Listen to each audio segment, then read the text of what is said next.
Good morning student आज मैं plus two के 15 चैप्टर प्रोबेबिलिटी का 78 वीडियो और लेक्चर नंबर 14 डिलीवर कर रहा हूँ। अगर आप इसको ध्यान से सुनेंगे तो आप एक्सरसाइज 15.7 कर पाएंगे, जो इस चैप्टर की सबसे लास्ट एक्सरसाइज है। आप इसको समझिए कि किस तरीके से करना है। इसमें इस एक्सरसाइज की पहचान ये है कि आपको फाइंड आउट करना होगा प्रोबेबिलिटी डिस्ट्रीब्यूशन। हर क्वेश्चन में आपको कहीं ना कहीं प्रोबेबिलिटी डिस्ट्रीब्यूशन मिलेगा। इससे पहले जितनी 6 एक्सरसाइजेज हमने की उनमें कभी भी प्रोबेबिलिटी डिस्ट्रीब्यूशन फाइंड आउट करना नहीं आया। पहले आता था फाइंड द प्रोबेबिलिटी, लेकिन इसमें क्या फाइंड आउट करना है? Find the probability distribution. तो प्रोबेबिलिटी डिस्ट्रीब्यूशन वाली एक्सरसाइज एकदम समझ आता है कि 15.7 है। और इस एक्सरसाइज में दो तरीके हैं आपके पास कि कभी कभी लैंग्वेज में लिखा होगा कि आपको प्रोबेबिलिटी डिस्ट्रीब्यूशन फाइंड आउट करना है और क्वेश्चन में विद रिप्लेसमेंट प्रोसेस दिया गया होगा, और कभी कभी आपको प्रोबेबिलिटी डिस्ट्रीब्यूशन फाइंड आउट करना होगा और क्वेश्चन में विदाउट रिप्लेसमेंट प्रोसेस दिया गया होगा। तो कभी आपके पास विदाउट रिप्लेसमेंट प्रोसेस होगा और कभी विद रिप्लेसमेंट प्रोसेस होगा। तो विद रिप्लेसमेंट प्रोसेस में आपको हमेशा हर क्वेश्चन के ऊपर ये 5 लाइन्स लिखनी है, जिससे आपका इंप्रेशन अच्छा पड़ेगा। अगर विदाउट रिप्लेसमेंट का क्वेश्चन होगा तो ऊपर वाली जो 3 लाइनें हम बताएंगे वही 3 लाइनें आपको इधर लिखनी है, बस लास्ट की 2 लाइनें नहीं लिखनी। तो विदाउट रिप्लेसमेंट में सिर्फ 3 लाइंस और विद रिप्लेसमेंट में 5 लाइंस लिखनी है। तो वो 5 लाइनें डिस्कस करते हैं कि कौन कौन सी लाइनें आपको लिखनी है। नंबर ऑफ थ्रोज, सबसे पहले आपको लिखना है नंबर ऑफ थ्रोज, और उसके लिए अल्फाबेट है एन। थ्रो की जगह कभी कभी ड्रॉ और कभी कभी सिलेक्शन भी आ सकता है। जब भी आपको पता लगे कि नंबर ऑफ थ्रोज आपने तब लिखना है जब आपको क्वेश्चन में क्वाइंस दिखे। तो क्वाइंस के केस में आप थ्रो करते हैं इसलिए, या डाई के केस में आप थ्रो करते हैं इसलिए आप इसके लिए थ्रोज वर्ड बोलेंगे। अगर आपको प्लेइंग कार्ड्स का गेम खेलना है तो उसमें आपको नंबर ऑफ थ्रोज नहीं बोलना, नंबर ऑफ ड्रॉज बोलना है। तो उसमें, और अगर आपको प्लेइंग कार्ड्स में से कोई पत्ता खींचना हो तो फिर आपको नंबर ऑफ सिलेक्शंस बोलना है, ठीक है। या फिर जब भी कोई आपने आदमियों को सिलेक्ट करना हो तो कुछ आदमी सामने खड़े हो, ग्रुप खड़ा हो, और उनमें से एक आदमी को आपने मिनिस्टर बनाना है, मॉनिटर बनाना है, तो उसमें आप सिलेक्शन वर्ड यूज करेंगे। दोबारा से बोलते हैं, अगर क्वाइन या डाई का क्वेश्चन है तो आप थ्रो वर्ड यूज करिए। अगर आपको प्लेइंग कार्ड्स का क्वेश्चन मिलता है तो आप ड्रॉ वर्ड यूज कीजिए, और अगर आपको पर्सन सिलेक्ट करने हो तो फिर आप सिलेक्शन वर्ड यूज कीजिए, ठीक है। तो इनमें से कुछ एक लेटर आपको यूज करना होगा नंबर ऑफ के बाद, थ्रोज, ड्रॉज या सिलेक्शन, और उसके लिए एन लेटर यूज करेंगे। और एन में, एन के सामने आपको 4, मैक्सिमम 4 आ सकता है। कभी कभी नंबर ऑफ थ्रोज आपके पास 3 आएंगे, कभी 2 आएंगे, कभी 1 आएगा। 1 तो नहीं आएगा, कभी भी 2 आएगा, 3 आएगा या 4 आएगा। 4 से ज्यादा हमारे सिलेबस में नहीं है। ऐसा कोई क्वेश्चन नहीं आएगा जिसमें नंबर ऑफ थ्रोज 5, ऐसा नहीं है हमारे सिलेबस में। फिर रैंडम वेरिएबल की बात करते हैं। रैंडम वेरिएबल होता है नंबर ऑफ सक्सेसेस। फिर रैंडम वेरिएबल आप वर्ड लिखेंगे और इसका मीनिंग आपने ब्रैकेट में समझना है, नंबर ऑफ सक्सेसेस। आप दोनों वर्ड लिखिए। रैंडम वेरिएबल से कुछ समझ नहीं आता, आप नंबर ऑफ सक्सेसेस भी लिखिए और कैपिटल एक्स यूज कीजिए, और कैपिटल एक्स के सामने आपको 0 1 2 3 4 यूज करना है। 0 1 2 3 4 मैक्सिमम। अगर यहाँ 4 लिखा है तो 0 1 2 3 4। अगर आपने यहाँ 3 लिखा है तो 0 1 2 3, और अगर आपने यहाँ 2 लिखा है तो 0 1 2। तो n पे डिपेंड करेगा x। तो अगर हम 2 बार थ्रो करते हैं तो आपको 0 1 और 2 लिखना है। फिर फेवरेबल केसेस। फेवरेबल केसेस में आप लिखेंगे गेटिंग ऑफ। गेटिंग ऑफ जो भी क्वेश्चन में दिया गया होगा वो लिखना है आपको। गेटिंग ऑफ कभी red card, getting of kings, getting of sum of 6, ऐसा जो भी क्वेश्चन में दिया गया था वो आप लिखेंगे। मोस्टली प्रिंटेड एज, वो क्वेश्चन में आपको नॉर्मली नंबर ऑफ से मिलेगा। जब भी जो लैंग्वेज में नंबर ऑफ करके मिले, जैसे मिला आपको नंबर ऑफ किंग्स, तो आपको यहाँ पे गेटिंग ऑफ किंग्स लिखना है। जो भी नंबर ऑफ के साथ लिखा हुआ मिले वो आप गेटिंग ऑफ में लिखा करेंगे। जब क्वेश्चन करेंगे तब ज्यादा क्लियर होगा। अभी आप इसको ध्यान से सुनते रहें। Probability of success. Probability of success बनाने का फार्मूला है number of favourable cases by number of exhaustive cases. और प्रोबेबिलिटी ऑफ फेल बनाने का क्या तरीका है? प्रोबेबिलिटी ऑफ फेल बनाने के लिए आपको 1 माइनस प्रोबेबिलिटी ऑफ सक्सेस, जो प्रोबेबिलिटी ऑफ सक्सेस की वैल्यू आई होगी 1 माइनस कर देंगे, आपको प्रोबेबिलिटी ऑफ फेल मिल जाएगा। अगर किसी क्वेश्चन में, मैंने नोट में ये लिखने की कोशिश की है कि अगर किसी क्वेश्चन में ये मेंशन ही ना हो कि ये क्वेश्चन विद रिप्लेसमेंट का है या विदाउट रिप्लेसमेंट का, तो हमेशा विद रिप्लेसमेंट ही समझें। विदाउट रिप्लेसमेंट तो सिर्फ तभी समझेंगे आप जब क्वेश्चन में विदाउट रिप्लेसमेंट दिया गया हो, अदरवाइज आप विद रिप्लेसमेंट ही समझें। और फिर कैलकुलेशन सीखनी है फैक्टोरियल की। फैक्टोरियल के बारे में आपको पता है, फैक्टोरियल का सिंबल या तो इस तरीके से यूज किया जाता है या इस तरीके से यूज किया जाता है। तो फैक्टोरियल 3 का मीनिंग होता है 3 into 2 into 1। फैक्टोरियल 5 का मीनिंग होता है 5 into 4 into 3 into 2 into 1। तो 5 को तब तक लिखना जब तक 1 ना आ जाए, वो फैक्टोरियल 1 बन जाता है। फैक्टोरियल 3 का मीनिंग 1 तक लिखते लिखते 3 to 1 बन जाता है।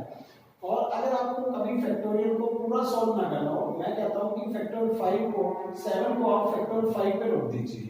अगर मैं ना रोकने की बात करूँ तो 7 6 5 4 3 2 1 सभी लिखेंगे आप। लेकिन कभी कभी हम चाहते हैं आपसे कि फैक्टोरियल 7 को फैक्टोरियल 5 तक लिखिए। तो अगर हम ऐसा चाहते हैं तो इस 7 में से आप 7 बाहर निकाल दीजिए और 6 बाहर निकाल दीजिए। इसको फैक्टोरियल 5 पे रोक सकते हैं, बीच में भी रोक सकते हैं। एक और प्रैक्टिस कर लेते हैं, फैक्टोरियल 10 को फैक्टोरियल 7 पे रोकना है। तो कैसे रोक सकते हैं? इसमें से 10 बाहर निकाल दीजिए, 9 बाहर निकाल दीजिए, 8, तो फैक्टोरियल 7 पे आप इसको रोक सकते हैं। तो किसी भी फैक्टोरियल को, बड़े फैक्टोरियल को छोटे फैक्टोरियल पे ब्रेक लगाया जा सकता है। ये इसमें कुछ आपको सिखाया गया। फिर नंबर ऑफ अरेंजमेंट्स, इसकी भी मुझे जरूरत पड़ेगी कि अरेंजमेंट्स इस ढंग को कितने ढंग से अरेंज कर सकते हैं। तो वो बनता है फैक्टोरियल 3, जितने ये नंबर हैं वो, और जितना उसमें से रिपीट कर रहा है वो नीचे लिख देते हैं फैक्टोरियल 2। s 2 बार रिपीट कर रहा है तो फैक्टोरियल 2 नीचे आ जाएगा और कैंसिल करके आपको आंसर मिल जाएगा। नंबर ऑफ अरेंजमेंट्स इन, अगर हमने कि कभी ऐसे लिखा है सक्सेस 2 बार आ रही है और फेल 2 बार हो गए हैं, तो आपको इसमें अरेंजमेंट कितने ढंग से बना सकते हैं। तो फैक्टोरियल 4 आपने इसलिए लिखा क्योंकि टोटल एलिमेंट 4 है और उसमें से s 2 बार आ रहा है, f भी 2 बार आ रहा है, तो फैक्टोरियल 2 नीचे लगाने से आप नंबर ऑफ अरेंजमेंट्स पता लगा सकते हैं। फिर number of arrangements in p, success 1 बार है और फेल 3 बार है, तो इसका टोटल तो फैक्टोरियल 4 बनेगा और नीचे जो रिपीट करता है उसके नाम का फैक्टोरियल 3, यानी f के नाम का फैक्टोरियल 3 आ जाएगा। इससे आपको अरेंजमेंट्स पता लग सकते हैं कि कितने ढंग से अरेंज हो सकता है। इन ए क्वाइन के क्वेश्चंस में मैंने लिखने की कोशिश की है कि अगर कभी 3 कॉइन्स भी टॉस किए गए तो आप क्वाइन एक ही समझेंगे। प्रोबेबिलिटी डिस्ट्रीब्यूशन के क्वेश्चन में हमेशा आप क्वाइन एक समझेंगे, बल्कि नंबर ऑफ थ्रोज आप 3 कर देंगे। नंबर ऑफ थ्रोज उसमें भले ही लिखा हुआ है 3 कॉइन्स आर टॉस, आप क्वाइन एक समझिए लेकिन नंबर ऑफ थ्रोज 3 कर दीजिए। तो ये आपको ध्यान रखना है कि प्रोबेबिलिटी डिस्ट्रीब्यूशन में आप कभी भी एक क्वाइन से ज्यादा नहीं समझेंगे। क्वाइन हमेशा एक समझना है, नंबर ऑफ थ्रोज बढ़ा लेना है। अगर 4 क्वाइन से लिखा होता तो नंबर ऑफ थ्रोज आप 4 कर लेंगे, लेकिन क्वाइन एक ही समझेंगे। प्रोबेबिलिटी ऑफ सक्सेस की वैल्यू 1/2 और प्रोबेबिलिटी ऑफ फेल की वैल्यू भी 1/2। और उसके बाद फिफ्थ में आपको नॉलेज ऑफ डाइस होनी चाहिए और नॉलेज ऑफ प्लेइंग कार्ड्स भी होनी चाहिए। तो ये 6 नॉलेज अगर आपके पास है तो आप इस एक्सरसाइज को समझ सकते हैं। फर्स्ट क्वेश्चन स्टार्ट करते हैं स्टूडेंट, 15.7 से बिलोंग करता है। N arm contain 4 white and 3 red balls. एक आर्म में 4 व्हाइट है और 3 रेड बॉल्स हैं, टोटल 7 बॉल्स हैं। Find the probability distribution. तो जैसे ही आप पढ़ते हैं प्रोबेबिलिटी डिस्ट्रीब्यूशन तो आपको तुरंत समझ आता है कि 15.7 एक्सरसाइज है। 15.7 में फिर आपको आगे लिखा हुआ नंबर ऑफ रेड बॉल्स। जो नंबर ऑफ रेड बॉल्स होता है वो फेवरेबल होता है, तो फेवरेबल में लिखा जाएगा गेटिंग ऑफ रेड बॉल या फिर नंबर ऑफ रेड बॉल, कुछ भी लिख सकते हैं। और इन 3 ड्रा, तो नंबर ऑफ ड्रा आपको क्लियर है, एंड कितना क्लियर है आपको 3 विद रिप्लेसमेंट। रिप्लेसमेंट वाला क्वेश्चन है तो आपको इधर 5 लाइंस लिखनी पड़ेगी फ्रॉम द अर्थ। तो अब 5 लाइनें वो आपने कौन सी तैयार की है, मैंने आपको इससे पिछली स्लाइड में बताया था कि number of draws n equal to 3 बन जाता है। तो रैंडम वेरिएबल यानी नंबर ऑफ सक्सेसेस आपका x लेटर से डिनोट होता है। और अगर आप 3 बार खेलते हो तो 0 1 2 3 आपकी ज्यादा से ज्यादा सक्सेस 3 हो सकती है। 0 सक्सेस भी हो सकती है कि एक बार भी आप जीते हो, एक बार जीते हो, 2 बार जीते हो या फिर 3 बार जीते हो। तो x का मतलब है सक्सेसेस, कितनी बार आप सक्सेस गेन कर सकते हैं अगर आप 3 बार खेलते हैं। तो फेवरेबल केसेस में कैसे पता लगता है, फेवरेबल केसेस में क्या लिखना है, जो भी नंबर ऑफ के साथ लिखा होता है तो फेवरेबल के साथ लिखना होता है। गेटिंग ऑफ रेड बॉल भी लिख सकते हैं, number of same red ball भी लिख सकते हैं। तो आपको पता लग चुका है कि ये फेवरेबल है आज आपके लिए। तो प्रोबेबिलिटी ऑफ सक्सेस में फेवरेबल बाय टोटल होता है, तो फेवरेबल बॉल्स 3 हैं और टोटल 7 है, तो 3/7 बन जाएगा प्रोबेबिलिटी ऑफ सक्सेस। और प्रोबेबिलिटी ऑफ फेल का फार्मूला आपको पता है 1 माइनस प्रोबेबिलिटी ऑफ सक्सेस होता है, तो 1 माइनस 3/7 करने से 4/7 आता है। तो ये 5 लाइनें आपको हर क्वेश्चन के टॉप पे लिखनी होती है अगर ये विद रिप्लेसमेंट का क्वेश्चन बनता है तो फिर इसके बाद आपको प्रोबेबिलिटी डिस्ट्रीब्यूशन के लिए कुछ कैलकुलेशंस करनी है। p x = 0 का मीनिंग बनता है कि रैंडम वेरिएबल आपका 0 है, यानी कि नंबर ऑफ सक्सेसेस आपकी 0 है जब आप 3 बार खेलते हैं। तो अगर आप 3 बार खेलते हैं और तीनों में से एक बार भी सक्सेस नहीं है तो तीनों बार आप फेल होते होंगे, फेल। तो फेल की प्रोबेबिलिटी 4/7 फिल करेंगे 4/7 3 टाइम्स भर देंगे और साथ में नंबर ऑफ अरेंजमेंट्स भी लगाएंगे। तो नंबर ऑफ अरेंजमेंट्स का तरीका था कि जितने आपके पास ये काउंटिंग में बनते हैं 3 तो फैक्टोरियल 3 और नीचे जितने रिपीट करते हैं वो लिख देना होता है, तो फैक्टोरियल 3 से फैक्टोरियल 3 कट जाएगा और 4 4 जा 16 16 4 जा 64 7 7 जा 49 49 7 जा 343। तो ये आपका एक आंसर है। तो p x = 1 का मीनिंग बनता है कि रैंडम वेरिएबल 1 है, यानी कि नंबर ऑफ सक्सेसेस 1 है। तो आपकी एक सक्सेस और 2 फेल करनी पड़ेगी क्योंकि 3 बार आप खेलते हो। तो सक्सेस की वैल्यू आपके पास आज आपके पास 3/7 और फेल की वैल्यू आपके पास 4/7 है। तो 4/7 2 बार लिखा जाएगा और सक्सेस के लिए आपको 3/7 एक बार लिखा जाएगा। फिर उसके बाद नंबर ऑफ अरेंजमेंट भी लिखना होता है, तो फैक्टोरियल 3/2 लिखना पड़ेगा। फैक्टोरियल 3 क्यों आया ऊपर, क्योंकि ये 3 एलिमेंट है और नीचे रिपीट कितने कर रहे हैं उसमें से 2 कर रहे हैं, तो फैक्टोरियल 2 नीचे आएगा और कैंसिल करने के बाद आपका 3 पे कैंसिल हो जाता है क्योंकि फैक्टोरियल 3 का मीनिंग होता है 3 × फैक्टोरियल 2। तो 3 फैक्टोरियल 2 से फैक्टोरियल 2 कैंसिल मान ले तो 3 बचता है और फिर जब आप इन सबकी मल्टीप्लाई करते हैं तो आपका आंसर ये आ जाता है। और जब रैंडम वेरिएबल 2 हो जाता है यानी नंबर ऑफ सक्सेसेस 2 हो जाती है तो 2 बार सक्सेस लिखेंगे, एक बार आप फेल लिखेंगे। तो 2 बार सक्सेस वाली वैल्यू फिल कर दीजिए 3/7 एक बार फेल वाली वैल्यू फिल कर दीजिए 4/7। साथ में नंबर ऑफ अरेंजमेंट में आपको फैक्टोरियल 3 ऊपर लिखना है और नीचे जितने रिपीट कर रहे हैं s 2 बार रिपीट कर रहे हैं तो फैक्टोरियल 2 हो जाएगा और ये आपस में कैंसिल होगा तो 3 बचेगा और सबको मल्टीप्लाई करेंगे तो 108/343 बन जाएगा। और आगे समझते हैं x = 3 भी करना अभी आपको कैलकुलेट।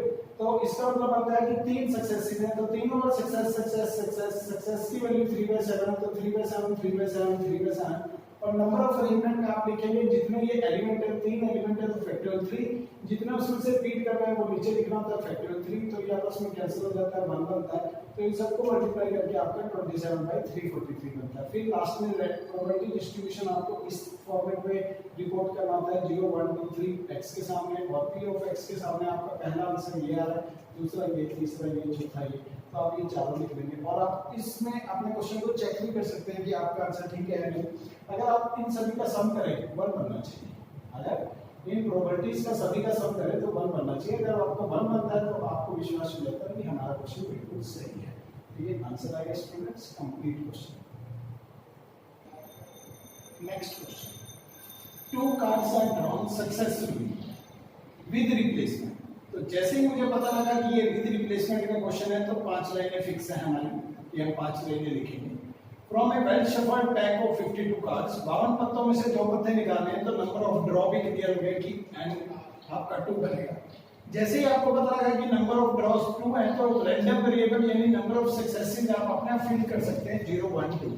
जब आप 2 बार खेलते हैं तो आपकी सफलताएं या तो 0 बनेगी या 1 या 2 से ज्यादा नहीं बन सकती। अब लिखा हुआ है find the probability distribution. Probability distribution word को देख के आपको पता लगता है 15.7 एक्सरसाइज है of the number of queens और नंबर ऑफ क्वीन वर्ड से पता लगता है कि फेवरेबल आपके लिए क्वीन कार्ड्स है। तो फेवरेबल केसेस में आएगा getting of queen, number of queens भी लिख सकते हैं, गेटिंग ऑफ क्वीन भी लिख सकते हैं। Probability of success number of favourable cases by number of exhaustive cases. Queen cards 4 होते हैं बाय 52 और कैंसिल करके 1/13 आती है probability of success. Probability of fail बनाने का तरीका है 1 minus probability of success 1 minus 1/13 करने से 12/13 आपका प्रोबेबिलिटी ऑफ फेल आ जाएगा। अब आपको p x = 0 भी कैलकुलेट करना है 1 भी और 2 भी। p x = 0 का मीनिंग बनता है कि सफलता एक बार भी नहीं होनी चाहिए 2 बार खेलने में। तो अगर आप एक बार भी सफल नहीं हो रहे हैं तो दोनों बार फेल आएगा। तो फेल की वैल्यू 12/13 है, 12/13 और साथ में फैक्टोरियल 2 इसलिए आया क्योंकि 2 एलिमेंट्स हैं तो फैक्टोरियल 2 भाई अरेंजमेंट में नीचे रिपीट भी 2 कर रहे हैं तो इसलिए वो आपस में कैंसिल हो जाता है। तो 144/169 आपका प्रोबेबिलिटी ऑफ 0 पे आंसर आ जाता है। फिर प्रोबेबिलिटी ऑफ x = 1 पे आपका एक बार सफलता, इसका मीनिंग बनता है कि आपके नंबर ऑफ सक्सेसेस 1 है 2 बार खेलने के, तो एक बार सफलता एक बार असफलता आपके हाथ में। तो सफल होने के लिए, सक्सेस के लिए आपके पास 1/13 है और फेल होने के लिए आपके पास 12/13 है और साथ में फैक्टोरियल 2 लिखा जाएगा क्योंकि 2 एलिमेंट्स है। रिपीट कोई भी नहीं कर रहा तो नीचे कुछ भी नहीं आएगा। तो फैक्टोरियल 2 का मीनिंग 2 होता है, तो 2 into 12 यानी 24 और नीचे 169, ये आपका आंसर है। फिर p x = 2 का मीनिंग है कि 2 बार सक्सेस लेना और 2 बार खेलने के बाद, दोनों बार सक्सेस का मीनिंग है 1/13 1/13, साथ में फैक्टोरियल 2 बाय फैक्टोरियल 2, दो एलिमेंट है और दो ही इसमें से रिपीट कर रहे हैं तो आंसर आएगा 1/169। तो अब आप प्रोबेबिलिटी डिस्ट्रीब्यूशन बनाएंगे 0 1 2 और 144/169, 24/169 और 1/169। तो आप इस तरीके से अपने आंसर को चेक भी कर सकते हैं कि आपका आंसर ठीक है या गलत है। आप इन सभी का सम करके देखिए, अगर 1 बनता है तो आपका आंसर बिल्कुल सही है। Complete. Next question, find the probability distribution of the number of tails in 4 tosses of a coin. तो आप क्या देख रहे हैं कि एक कॉइन को 4 बार टॉस किया गया है, यानी नंबर ऑफ थ्रोज हो गए 4। तो जैसे ही आपको पता लगा नंबर ऑफ थ्रोज 4 हो गए तो रैंडम वेरिएबल यानी कि नंबर ऑफ सक्सेसेस आपका 0 1 2 3 4 बनेगा और जो भी नंबर ऑफ से लिखा जाता है नंबर ऑफ टेल वो बनेगा आपका favourable cases, getting of tail यानी नंबर ऑफ टेल्स भी लिख सकते हैं आप इसको। तो प्रोबेबिलिटी ऑफ सक्सेस क्या हमेशा बनता है कॉइन के क्वेश्चन में, हमेशा इस चैप्टर में 1/2 बना करेगा, प्रोबेबिलिटी ऑफ सक्सेस भी और प्रोबेबिलिटी ऑफ फेल भी। रीजन ये है क्योंकि टेल के लिए भी 1/2 बनता है और हेड होता तब भी यहाँ भी 1/2 ही बनता था। तो यहाँ पे प्रोबेबिलिटी ऑफ फेल की value 1 minus probability of success होती है 1 माइनस 1/2 करने से 1/2। तो मतलब ये 5 लाइनें आपको हर क्वेश्चन के ऊपर लिखनी है जब भी कभी प्रोबेबिलिटी डिस्ट्रीब्यूशन का क्वेश्चन आए। तो पहली लाइन क्या होती है, नंबर ऑफ थ्रोज। आज आपको इस क्वेश्चन में 4 पता लगा, जैसे ही आपको 4 पता लगा तो x आपका डिपेंड करेगा 4 पे, तो 0 1 2 3 4 तक आ सकता है। फेवरेबल में वो लिखना होता है जब नंबर ऑफ के साथ लिखा हो, तो यहाँ पे नंबर ऑफ टेल्स लिखा है, ये फेवरेबल के सामने लिखा जाएगा। गेटिंग ऑफ टेल लिख दीजिए या नंबर ऑफ टेल्स लिख दीजिए। तो फिर आपको प्रोबेबिलिटी ऑफ सक्सेस बनानी होती है और उसका formula number of favourable by number of exhaustive होता है। तो फेवरेबल टेल्स 1 होती हैं और टोटल 2 होते हैं तो 1/2 बनेगा, दूसरा भी 1 माइनस 1/2 करने से 1/2 बनेगा। तो फिर px = 0 की कैलकुलेशन का मीनिंग हो गया कि एक बार भी सफलता नहीं मिली 4 बार खेलने के बाद। अगर आपको एक बार भी सफलता नहीं मिली तो चारों बार फेल फेल फेल लिख दीजिए। फेल की वैल्यू भी 1/2 है, 1/2 1/2 1/2 1/2 और साथ में फैक्टोरियल 4/4 आपने इसलिए लिखा क्योंकि ये 4 एलिमेंट है, 4 के लिए फैक्टोरियल 4 आएगा और रिपीट भी 4 ही कर रहे हैं तो नीचे भी फैक्टोरियल 4 आएगा, ये आपस में कैंसिल हो जाएंगे और 1/16 आपका आंसर आ जाएगा। फिर जब आप px = 1 का मीनिंग समझते हैं तो इसका मीनिंग बनता है कि सक्सेस 1 है 4 बार खेलने के बाद, तो सक्सेस 1 कर दीजिए, 3 बार फेल कर दीजिए।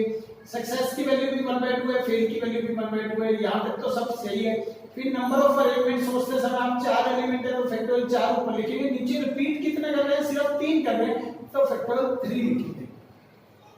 फैक्टोरियल 4 को फैक्टोरियल 3 से काटना है तो बचेगा 4, तो 4/16 आपका आंसर हो गया। काटना चाहे आप इसको काट भी सकते हैं, लेकिन मैं इसलिए नहीं काट रहा हूं क्योंकि बाद में हम अपने आप को चेक कर सकते हैं, अगर एलसीएम सेम होगा तो आप अपने आप को चेक कर सकते हैं कि हमारा क्वेश्चन सही है या गलत है, इसलिए मैं नहीं काट रहा हूं। px = 2 का मीनिंग बनता है 2 सफलताएं, तो 4 बार खेलने के बाद अगर 2 बार सफलताएं सक्सेस है तो 2 बार फेल भी बनेगा।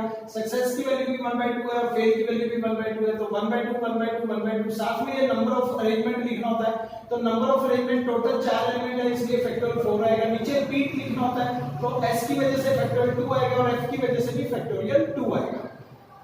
और जब आप इसको सॉल्व करते हैं तो 1/16 तो ये बन गया, इसको 4 × 3 × फैक्टोरियल 2 लिख लीजिए। एक फैक्टोरियल 2 से फैक्टोरियल 2 पूरा कैंसिल हो जाएगा, तो एक फैक्टोरियल 2 खोल लीजिए 2 × 1 और वो इसको कैंसिल करेगा 2 पे, तो 2 × 4 होता है तो इसलिए 6 बन गया, 6/16 आपका आंसर आ गया। फिर px = 3 का मतलब बनता है 3 सफलताएं, तो 3 बार सक्सेस कर दीजिए, एक बार फेल, सक्सेस हो चाहे फेल हो वैल्यू 1/2 ही आएगी, तो दोनों बार 1/2 1/2 1/2 1/2 चारों बार। और साथ में फैक्टोरियल 4 लिखने के बाद रिपीट कितने कर रहे हैं, 3 कर रहे हैं तो फैक्टोरियल 3 आएगा और फैक्टोरियल 4 से फैक्टोरियल 3 कट सकता है तो आपका 4 फैक्टोरियल 3 लिख के इसमें से फैक्टोरियल 3 से फैक्टोरियल 3 कट जाएगा तो 4/16 आंसर आ गया। और जब आप px = 4 समझते हैं तो 4 बार सफलता 4 बार खेलने के बाद तो सक्सेस सक्सेस सक्सेस सक्सेस और सबकी वैल्यू 1/2 1/2 1/2 1/2 और अरेंजमेंट में लिखेंगे 4 एलिमेंट है फैक्टोरियल 4 और रिपीट कितने कर रहे हैं फैक्टोरियल 4, ये आपस में पूरा कैंसिल हो जाता है तो 1/16। लास्ट में प्रोबेबिलिटी डिस्ट्रीब्यूशन बनाना है तो आपको ऐसे टेबुलर फॉर्म में आंसर रिपोर्ट करना होता है, एक x लिखना होता है, एक कैपिटल P x लिखना होता है। तो 0.23 सक्सेसफुल के हम 0 1 2 3 4 लिखेंगे और 0 के समय आपकी वैल्यू है 1/16 और 1 के समय आपकी वैल्यू है 4/16 और 2 के समय आपकी वैल्यू है 6/16 और 3 के समय आपकी वैल्यू है 4/16 और 4 के समय आपकी वैल्यू है 1/16। तो इस तरीके से आपने प्रोबेबिलिटी डिस्ट्रीब्यूशंस के आंसर निकाल लिए और ये आपका ओवरऑल आंसर हो गया students. Next question, a coin is biased. आज कॉइन बच्चों नकली है, बाइस्ड का मतलब होता है नकली। So that head is 3 times as likely to occur as a tail. तो हेड 3 बार आता है और टेल 1 बार आता है, कुछ इस तरीके का नकली है। तो इस सेंटेंस में बहुत ध्यान से पढ़ना पड़ेगा। हेड इज 3 टाइम्स, तो हेड को 3 टाइम्स मानेंगे और टेल को 1 times. If the coin is tossed twice, अगर हमें पता लग चुका है कि कॉइन 2 बार टॉस किया गया है तो नंबर ऑफ थ्रोज में 2 लिखेंगे और जैसे ही हमने नंबर ऑफ थ्रोज में 2 लिखा तो रैंडम वेरिएबल यानी नंबर ऑफ सक्सेसिव 0 1 2 आएगा और आगे नंबर ऑफ प्रोबेबिलिटी डिस्ट्रीब्यूशन के साथ नंबर ऑफ टेल्स लिखा है। तो इससे समझ आता है कि फेवरेबल आपने गेटिंग ऑफ टेल लिखना है तो नंबर ऑफ टेल्स भी कह सकते हैं या गेटिंग ऑफ टेल। तो टेल के लिए प्रोबेबिलिटी ऑफ सक्सेस कैसे बनेगी, number of favourable by number of exhaustive होता है। तो टेल की फेवरेबल 1 है और टोटल इन दोनों का 4 बनता है तो 1/4 बनेगा टेल के लिए और टेल का आना सक्सेस माना गया है। और फेल के लिए 1 माइनस प्रोबेबिलिटी ऑफ सक्सेस हो जाएगा। तो 1 माइनस प्रोबेबिलिटी ऑफ सक्सेस का मीनिंग 1 माइनस 1/4 कैलकुलेशन करके 3/4। तो फेल की वैल्यू भी आपको पता लग चुकी है और सक्सेस की भी। फिर px 0 निकालना है यानी कि जब आपको एक भी सफलता ना मिली हो 2 बार खेलने के बाद तो दोनों बार फेल कर दीजिए। फेल की वैल्यू 3/4 है, दूसरी बार भी 3/4 और 2 मेंबर्स है फैक्टोरियल 2 बाय फैक्टोरियल 2, फैक्टोरियल 2 से फैक्टोरियल 2 कट जाएगा तो 9/16 आपका आंसर आ जाएगा। फिर px 1 समझते हैं तो एक सक्सेस एक फेल। तो सक्सेस के लिए वैल्यू आपको भरनी होगी 1/4 और फेल के लिए आपको 3/4 और साथ में फैक्टोरियल 2 लिखना होगा, लेकिन रिपीट कोई भी नहीं कर रहा तो कैलकुलेशन करके 6/16 आ जाएगा। px 2 का मीनिंग है 2 बार सफलता है यानी सक्सेस की वैल्यू 1/4 है तो 1/4 1/4 साथ में फैक्टोरियल 2 बाय फैक्टोरियल 2 और वो आपस में कट जाएगा तो 1/16 बन जाता है। और फिर प्रोबेबिलिटी डिस्ट्रीब्यूशन इज 0 1 2 3 0 1 2 लिखना है और 0 पे आपकी वैल्यू 9/16 है, 1 पे आपकी 6/16 है और 2 पे आपकी 1/16 है। तो ये प्रोबेबिलिटी डिस्ट्रीब्यूशन बन गया और ये आपका आंसर आ गया। Find the probability distribution of the number of times a total of 9 appear in a 2 throws of a 2 dice। तो नंबर ऑफ थ्रोज आपको 2 नजर आ रहे हैं तो जैसे ही आपको पता लगता है कि नंबर ऑफ थ्रोज 2 है तो रैंडम वेरिएबल यानी नंबर ऑफ सक्सेसेस में आप 0 1 और 2 मानेंगे और फेवरेबल केसेस आपको दिया गया है गेटिंग ऑफ टोटल ऑफ 9। तो टोटल ऑफ 9 के केसेस क्या बनते हैं स्टूडेंट्स, 3 के साथ 6, 4 के साथ 5, 5 के साथ 4 और 6 के साथ 3, इस तरीके से टोटल 9 बनता है। तो टोटल ऑफ 9 के केसेस 4 हैं तो 4/36 करने से 1/9 बनेगा और प्रोबेबिलिटी ऑफ फेल 1 माइनस 1/9 करने से 8/9 बनेगा। तो अब आपको प्रोबेबिलिटी x 0 निकालना है तो दोनों फेल होने चाहिए। तो फेल की वैल्यू 8/9 है तो 8/9 साथ में फैक्टोरियल 2 बाय फैक्टोरियल 2 क्योंकि दो एलिमेंट है और दोनों रिपीट कर रहे हैं तो 64/81 और px 1 का मीनिंग है कि सक्सेस एक होनी चाहिए 2 बार खेलने के बाद तो एक सक्सेस एक फेल। सक्सेस की वैल्यू आपके पास 1/9 है और फेल की वैल्यू आपके पास 8/9 है और साथ में फैक्टोरियल 2 तो ये कैलकुलेशन 16/81 बनता है। और जब आपको px 2 तो 2 सक्सेस कही जाए तो 2 सक्सेस का मीनिंग है 1/9 2 बार लिखा जाएगा।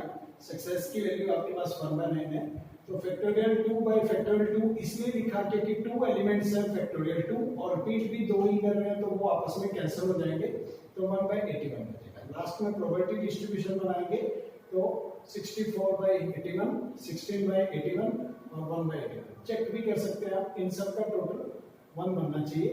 64 + 16 + 1 81/81 यानी 1 बनता है तो आपको ठीक लगेगा। लास्ट में स्टूडेंट असाइनमेंट नंबर 78 आपको दी है और टोटल 3 क्वेश्चंस डालते हैं, आंसर्स भी लिखते हैं। आप इन क्वेश्चंस को भी बिल्कुल उसी तरीके से सॉल्व कर सकते हैं जिस तरीके के क्वेश्चंस मैंने एक्सरसाइज में आपको सॉल्व कराए हैं। तो ये क्वेश्चंस आप अपने आप कीजिए। एक लेक्चर और देना है मुझे भी, और वो देने के बाद प्रोबेबिलिटी हमारी पूरी हो जाएगी और एक्सरसाइज 15.7 भी कंप्लीट हो जाएगी। और उसमें हम करेंगे विदाउट रिप्लेसमेंट वाले क्वेश्चंस। इसमें सभी विद रिप्लेसमेंट के किए थे, वहाँ पे हम सभी करेंगे विदाउट रिप्लेसमेंट के क्वेश्चंस। Thank you students.